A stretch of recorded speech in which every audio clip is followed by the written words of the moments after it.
کیا پاکستان نے پھر سے خالستان موومنٹ کی سپورٹ شروع کر دی ہے؟ پچھلے کچھ عرصے میں پاکستان نے سکھوں سے دوستی کرنے کی ایکسٹرا کوشش شروع کی ہے۔ میجر ہری چرن سنگھ پاکستان کے پہلے سکھ آرمی آفیسر ہیں اور سوشل میڈیا پر ایک سیلیبریٹی بنے ہوئے ہیں۔ اسی طرح ڈومیسٹک کرکٹ کھیلنے والے مہندر پال سنگھ ابھی گریڈ 2 کرکٹ ہی کھیل رہے تھے جب انہیں نیشنل کرکٹ اکیڈمی میں پریکٹس کرنے کی اجازت مل گئی۔ کبھی کسی اور گریڈ 2 کرکٹ کھیلنے والے کو یہ اجازت نہیں ملی۔ اس کے علاوہ پاکستان آنے والے سکھ یاتریوں کو ہمیشہ بہترین سہولیات دی جاتی ہیں اور پاکستان کے گرودواروں کی تزئین و آرائش کا سلسلہ بھی ہے جو چلے جا رہا ہے۔ اسی سلسلے کی سب سے بڑی ڈیولپمنٹ کرتارپور راہداری کا کھلنا ہے جو صرف اور صرف ایک پاکستانی انیشیٹو ہے۔ ظاہر ہے کہ ساری دنیا کی سکھ برادری اس عمل سے بہت خوش ہے، لیکن سوال یہ ہے کہ پاکستان یہ سب کچھ کر کیوں رہا ہے؟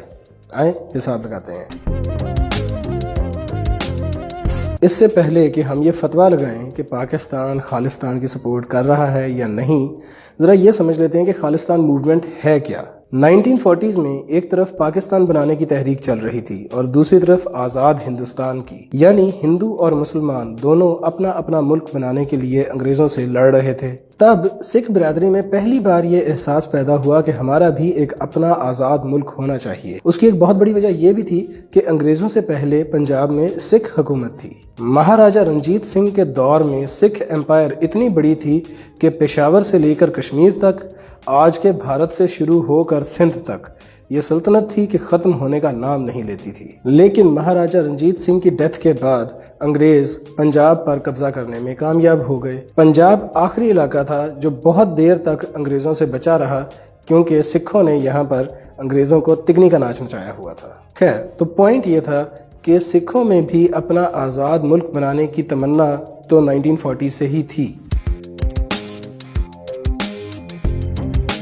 جیسے پاکستان بہت پہلے لوگوں کے دلوں میں بن چکا تھا لیکن نقشے پر بہت بعد میں آیا، ویسے ہی خالستان بھی بہت سے لوگوں کے دلوں میں تو بن چکا ہے لیکن نقشے پر کبھی نظر نہیں آیا۔ پاکستان اور ہندوستان کو اقبال، گاندھی، قائد اعظم اور پنڈت نہرو جیسے لیڈرز ملے جس وجہ سے ان دونوں ملکوں کی آزادی کی تحریکیں بہت زور پکڑ گئیں، لیکن اس وقت سکھوں میں ایسا کوئی لیڈر تھا نہیں تو خالستان بنانے کی بات پر انگریزوں نے غور بھی نہیں کیا۔ پاکستان اور بھارت کی آزادی کے بعد 1970s میں ایک بار پھر خالستان کی ڈیمانڈ ابھری، لیکن اس بار وہ ڈیمانڈ پنجاب سے نہیں ابھری تھی بلکہ باہر سے آئی تھی۔ جگجیت سنگھ چوہان ایک سکھ سیاستدان تھے جنہوں نے خالستان کی تحریک شروع کی تھی۔ 1969 میں بھارت میں ہونے والے الیکشن میں وہ اپنی سیٹ ہار گئے۔ اس وقت وہ لندن چلے گئے اور وہاں سے آزاد خالستان کی تحریک شروع کر دی۔ 1971 میں انہوں نے پاکستان کا دورہ کیا اور وہ چودھری ظہور علیہ، چودھری شجاعت حسین کے والد، ان کے مہمان بنے۔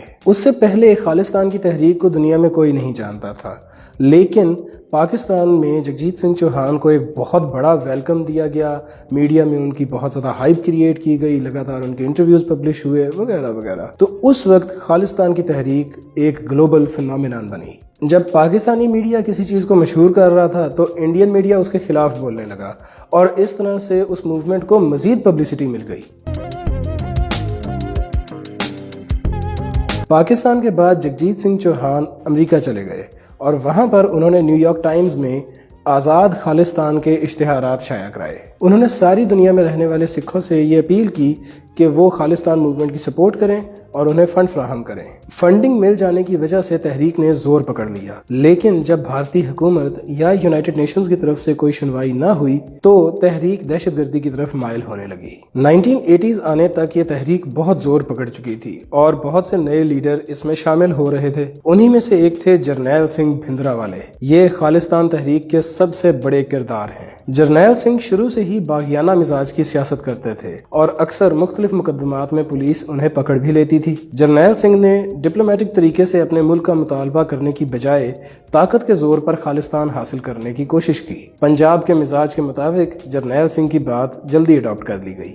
جہاں ایک طرف جرنیل سنگھ بہت تیزی سے پاپولر ہو رہے تھے، وہیں دوسری طرف 1980 میں جگجیت سنگھ چوہان نے لندن جا کر خالستان کی فارمیشن کا اعلان کر دیا۔ انہوں نے اپنے گھر میں ہی خالستان کا پہلا سفارت خانہ بھی کھول لیا اور خالستان کا ڈالر بھی جاری کر دیا۔ دوسری طرف پنجاب یعنی بھارتی پنجاب میں